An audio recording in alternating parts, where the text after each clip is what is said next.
Switzerland against Bosnia-Herzegovina is our focus. Switzerland winning by 4-1. Shaka and Robbo here with me in the studio.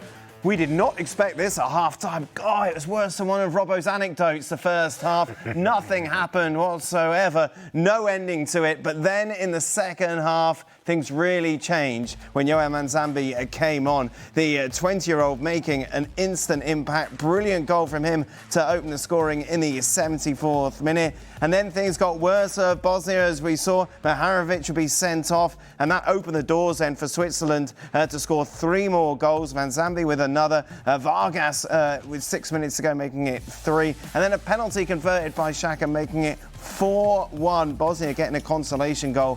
But it was a much improved Switzerland performance, of course, a side who were criticised so much after that draw against Qatar in the opening game.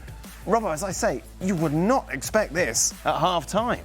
Well, after the first game, they made changes because they thought that the game in the first game, they didn't play well enough. There wasn't enough attacking quality. So they changed the system. They changed the personnel. They made some of the players that played in that game substitutes. And the first half, they were equally as bad. They had a lot of possession, didn't really do too much with it.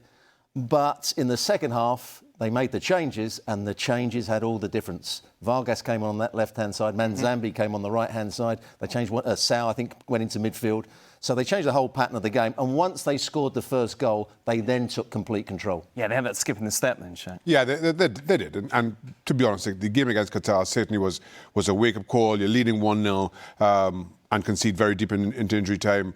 If anything, you've learned your lesson that you can't sit back on the one. They got the benefit of the additional goals, thanks to Bosnia and Herzegovina being down to 10 men.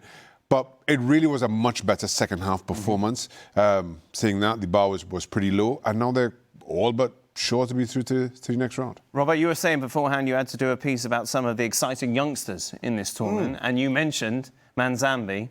Yeah, I was given his name by Derek Ray, who commentates him. Just about to jump in there before you were. Yes, I wasn't going to take the credit for it, and he mentioned him because he plays at Freiburg. Yes, and he said he should be playing. They should be starting. He's an outstanding player. He can run with the ball. He can play in the number 10 role. He can play on the right-hand side, which he came on sort of, I would say, in an inside right position. And he can run with the ball. He's quick. He's talented, and the volley showed what a good technique he's got. Yeah, exactly. There's nothing more exciting, is there, than a young footballer making his kind of debut to the world in this tournament. And a significant mark in the tournament. 2 very well taken goals. You cannot underscore that. I'm a little bit disappointed he didn't take the penalty or wasn't allowed to take the penalty late on. Do you think he should have? I do. Yeah. I do. 3-1, yes. 97th minute. Yes.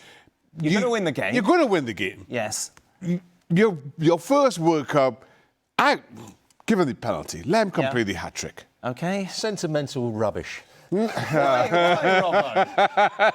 This is what, with all the arguments about who takes penalties, the coach will say before the game, you're the penalty taker. And no matter what the scoreline, what the situation, that person should take the penalty. But at 3-1, as Shaka says, it's done and dusted. Makes no difference if you get... Granted, Shaka could have given it up. If you start saying, let him have a hat-trick and all this. Why? Sort of stuff. What about if he missed it? It doesn't matter. Then they win 3-1.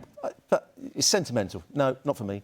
The coach says Xhaka's going to take the penalty. That's who takes the penalty. He come on, changed the entire game, got 2 very well taken goals. 97 minutes, as I say.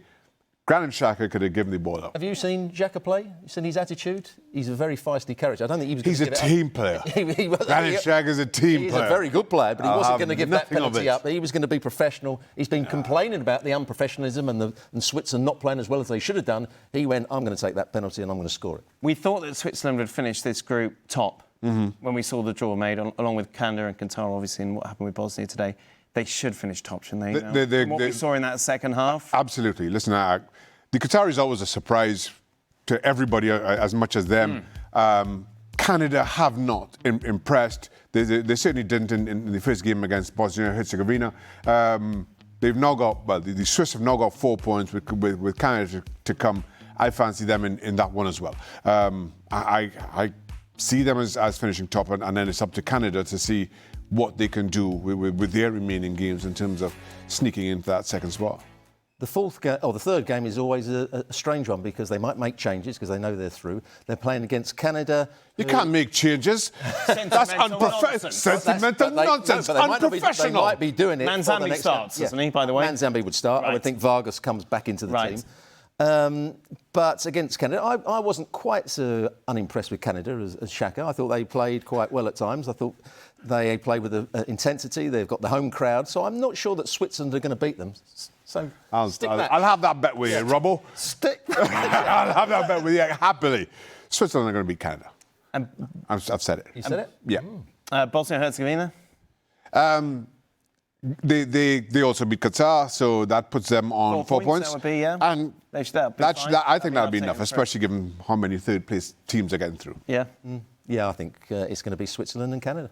Has Switzerland done enough to make its way into Shaka's power rankings? The answer is no, because we didn't have a chance to change the graphics, even if indeed. No, they weren't getting in. I saw what he put. Right. They weren't getting in. He had a top 10 and he left Germany out. No, I didn't. No, I didn't. No, you put them back in. No, I didn't. Somebody spotted it. No, I didn't. Wow. OK.